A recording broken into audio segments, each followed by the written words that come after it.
Le Mali observe depuis mardi 3 jours de deuil national décrétés par les autorités de la transition après les attaques du week-end dernier dans le centre du pays qui ont fait 132 morts. À Bamako, la capitale, des populations dénoncent l'absence de l'autorité de l'État dans les régions endeuillées.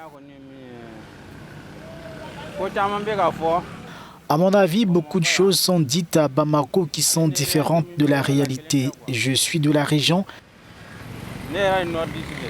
Il n'y a pas d'autorité de l'État là-bas, il n'y a rien.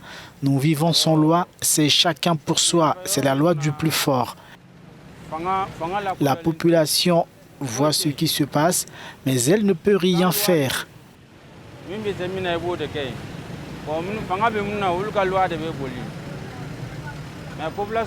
1 an, 2 ans sans pouvoir aller au champ, alors que c'est notre gagne-pain. Finalement, nous sommes obligés de migrer vers la capitale. Après avoir écumé le septentrion malien, les djihadistes ciblent de plus en plus les régions du centre. Le regain de tension est peut-être lié à la caducité aujourd'hui de ces accords locaux, mais également peut-être mis en lien avec l'intensification des opérations militaires des forces de défense qui peut-être mettent fin au processus de dialogue qui avait été amorcé par les autorités maliennes depuis 2019.